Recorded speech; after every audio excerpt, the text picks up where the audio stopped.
Hey guys, Thomas the Silly Genie here, aka Mustached, here to review the movie Fear. If you end up enjoying this full movie review, then please feel free to like, comment, and subscribe. Also make sure to check out those links in the description. One will head you over to my petition to help out smaller YouTubers. Second and third to my Patreon on PayPal. Fourth to my Discord server. Any and all donations are greatly appreciated. And a shilling will be reminded at the end of the review. With all that out of the way, let's get into the movie of Fear. So, I've not seen any trailers for this movie, as well as I'm basing what I could find. I think this is a low-budgeted film, so I decided to give it a shot. Why not? I might be the only person reviewing this movie, maybe, I don't know. I haven't seen any other reviews of it, so I shrugged at that one. Anyway, so let's get into it. Trying to be as objective as possible, saying what's in the movie, trying to point out what's good and maybe not so good and what can be improved upon here, as per usual. So the movie begins with a television or interview being broadcasted on television, and the writer talks about fear. We then get our title drop and various cuts of things. And we cut to our main couple, Bianca, and I wrote his name a little bit later in my notes, so I'll wait to see where that is. Anyway, this lovely couple is on their way, or couple to be, I should say, as the man is trying to propose to her, but on their way there, he kind of bungles his way into saying a happy birthday instead. So she's obviously a little distraught with that. And as she's waiting outside, the rest of the group who are already there at this little, I guess, inn, come out to help celebrate, assuming that it's one thing, and then they're like, oh yeah, the birthday, right. So, one of them, one of the individuals, one of the four, mentions the movie Get Out, so obviously someone's had some taste, wanted to let them know. But anyway, the couples began exploring the inn and getting in their rooms. We learn through some dialogue that Bianca is getting ready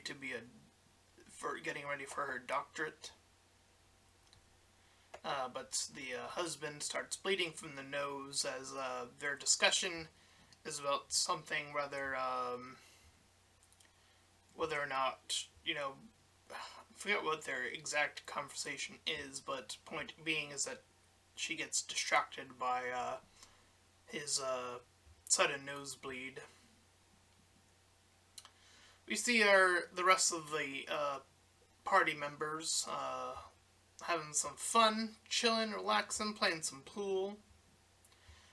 We learn some of the other characters' names at this point. We have Mike, who is like this smooth-taired guy that's like best friends with our lead character, whose name I just wrote down here in my notes, Ron. So Ron and Bianca.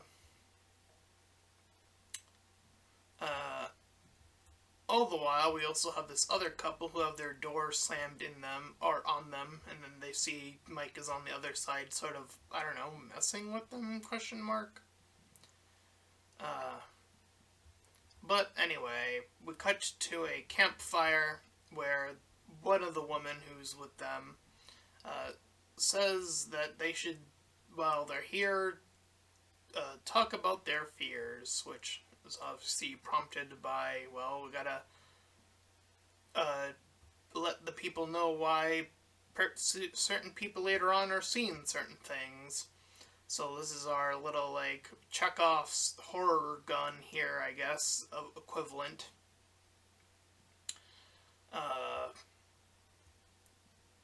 And so most of the people in the party there to reveal their fears. Bianca, including them in there, losing her faith.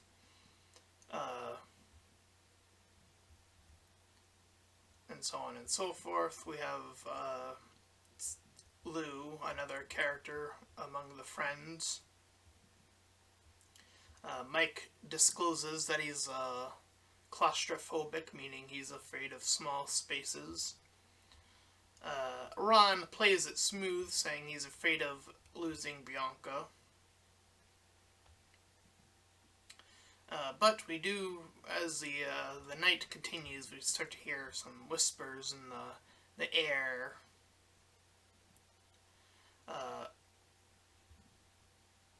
So they pour some drinks, and the lights flicker a bit here and there. And the taste of the drink that they are offered by the old lady who's offering them this inn, once she leaves and once they partake, they find the taste all rather bad.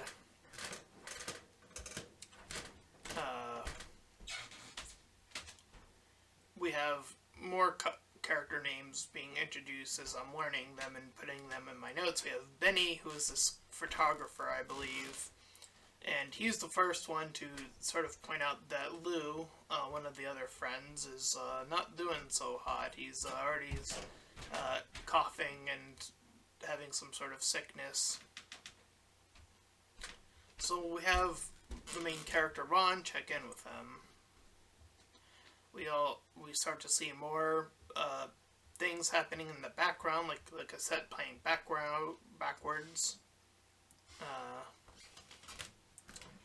And we have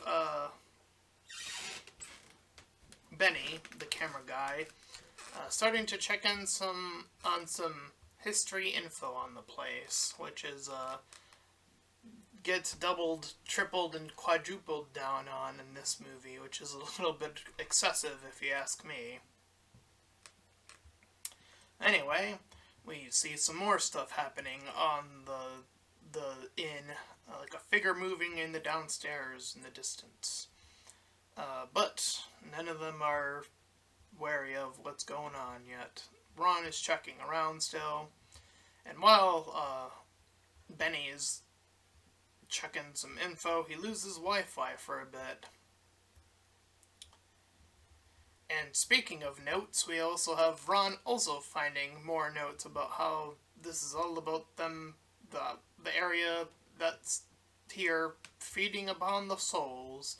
So, I don't know, it would probably behoove him at this point to, I don't know, maybe bring that up to the group or something. Be like, hey, this place there's something suspicious going on here. I don't know. But unfortunately, we don't get any of that. But what we do get instead is some experiences. For example, one of the women whose name I did not write in my notes, but she pulls a necklace out from her mouth, so playing on the hair inside the mouth trope, which was, I want to say, The Grudge is probably what made that popular, I think. Maybe, I don't know. Anyway, at this point, Bianca joins Ron here, and the rest of the group regroup in like the main main area, where the TV just spontaneously turns on and warns them that outside right now is some sort of air contagion on the news, and they all believe it. And they double down, saying that Lou is already sick, so he's probably sick with whatever going on. Oh, and I lied. That woman I was just talking about, her name is Benini. Apologies. So we have one individual who plays it smart and leaves. How about that for a horror movie? I'm gonna give the movie props. She wants leave to be with her kid, so she has a excuse to leave. I suppose comparatively to the rest of them, we do see her get in their car and actually leave. And for all intents and purposes, she's like the only other character that survives this horror movie. So good on her for leaving early. You know. Bianca is led to her room, and this is where she reveals she's 3 months pregnant, but does not know if the child is a boy or a girl, or I don't know, in between. She don't know, but just like him, just like Ron, she's been keeping this for him from a while, just like he's been failing to do the whole wedding thing for a while. So because they've both been so busy, you see. Uh, Him being a writer of these books, and her being going after that doctorate. So Ron checks in with Lou once more. All the while, three of the dudes, including Mike, not Lou though, start snooping around downstairs, Benny included. And this is where Lou tells Ron that fear is a choice that we partake in. We choose to be afraid. Though, I would argue there's a bit more of an obvious subconscious thing that goes on in the brain, that whether it's a lack of ignorance or inexperience, usually that causes that to, like, double down on the fear. You know, it's like my level of psychology knowledge there for you. So, you know. Anyway, so Benini notices that she has a little bit of rash going on in her neck now, and she also loses her necklace. All the while, the three guys in the basement continue to check it, and Ron continues to look over that fear book. So this is the trifecta of someone looking over notes. And again, nothing bad has happened to anyone explicitly yet, but yet he doesn't, like, immediately double down and go, oh, well, no, we should probably warn people. And we have Remy, who's among the three guys downstairs as well. He's like this bigger guy.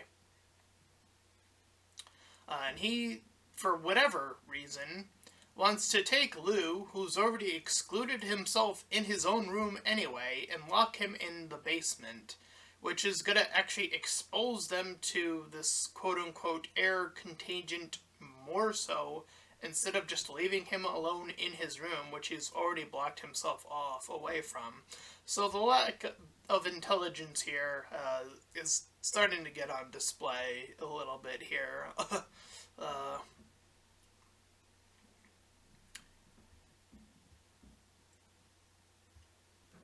So, they do that. They get ready to move Lou downstairs. And they tell Ron after the fact. Well, and then, you know, as they're moving, or they move Lou and then tell him. And of course, as I just warned or mentioned, Remy among the crew starts coughing up.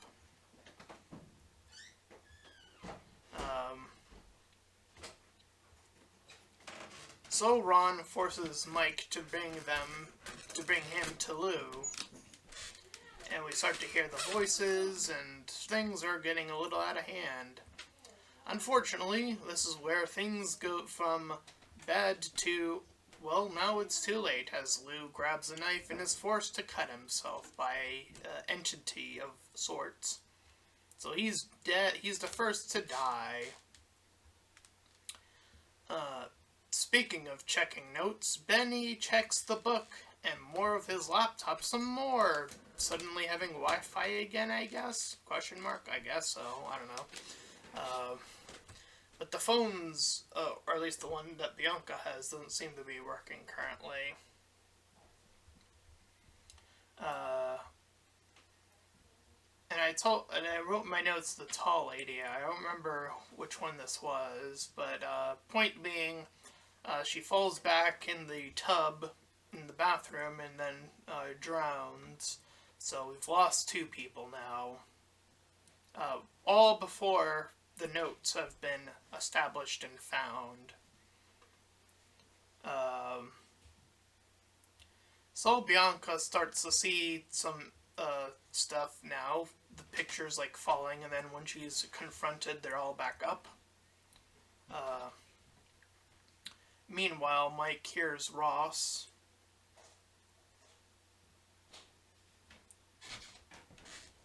Or, oh, which one was Ross? I don't remember. I put Ross in my notes quite a few times. So I don't remember which one this is. I might have meant to put,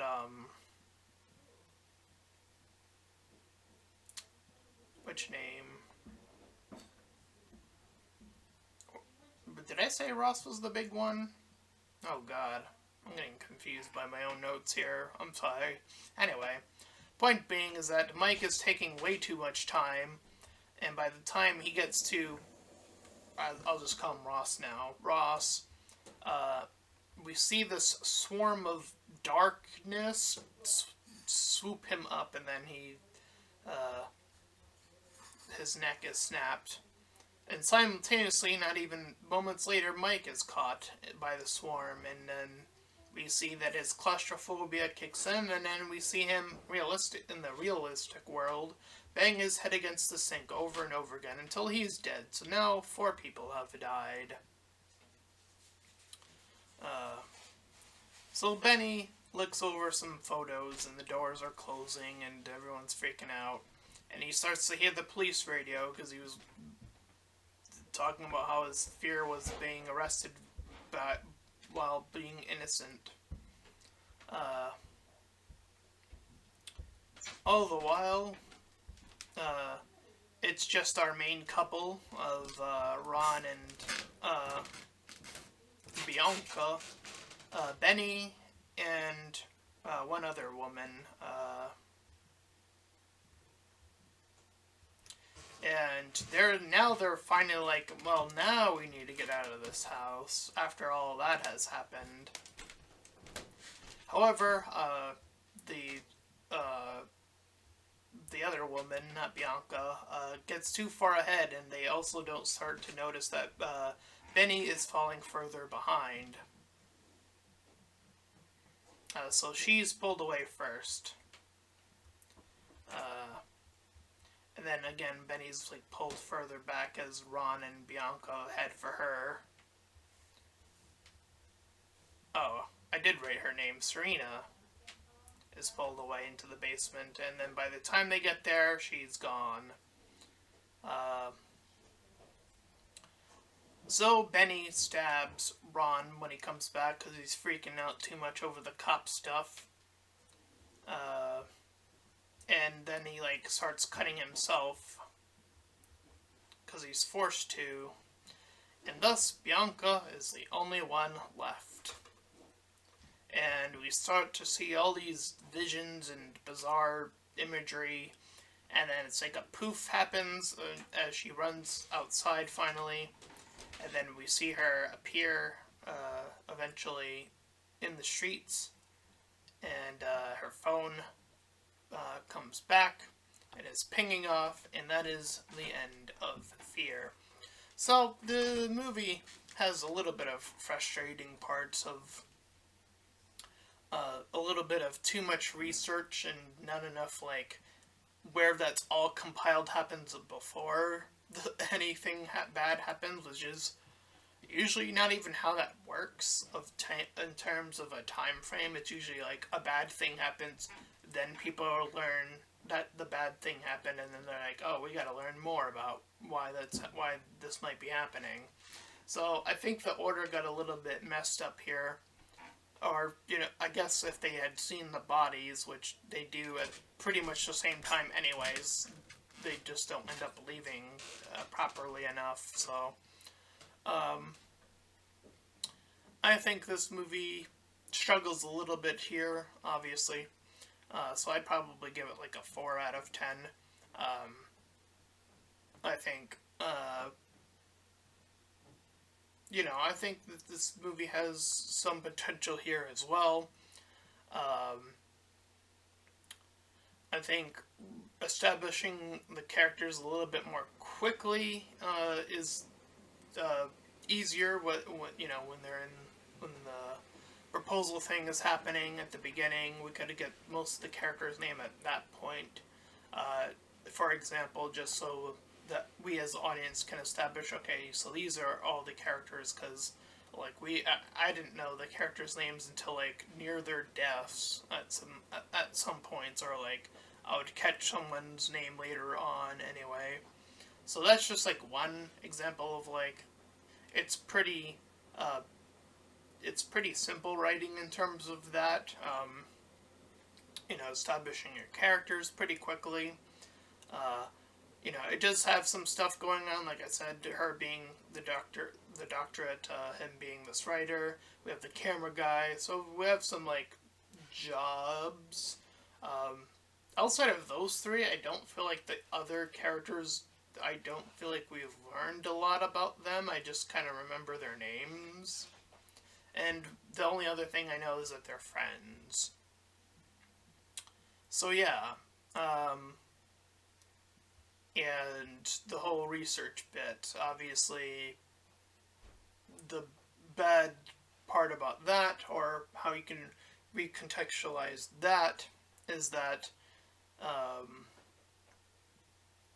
maybe the book part, I don't know, maybe its placement is off. I'm not sure. Um, it's a harder thing to gauge in these types of scenarios, especially when you have people starting dying, and that could have just as easily made the group want to leave.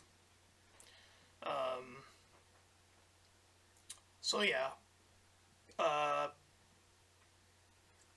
but yeah, I tried my best to figure out like how to place things just a little bit better, or just figure out like where things could go and how things could just shift in slight ways to make the movie just come across more accessible, and have the characters have a little bit more meaning earlier, so that we're like, oh no, that character that I actually know died, instead of just, oh no, that person died.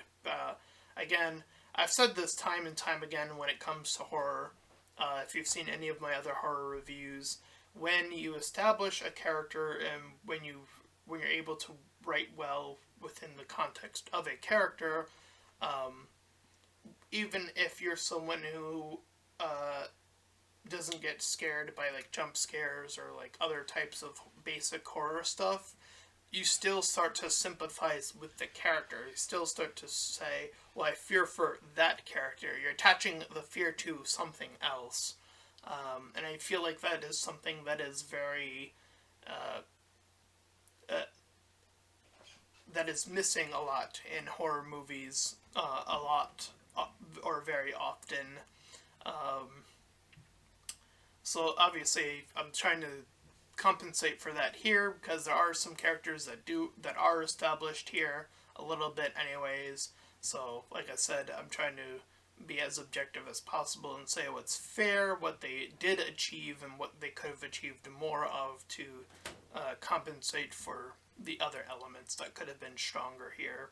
So that's my full review of Fear. If you ended up enjoying it, then please feel free to like, comment, and subscribe. Also make sure to check out those links in the description. One will head you over to my petition, second and third to my Patreon and PayPal, and fourth to my Discord server. Any and all donations are greatly appreciated, and until next time everyone, bye bye.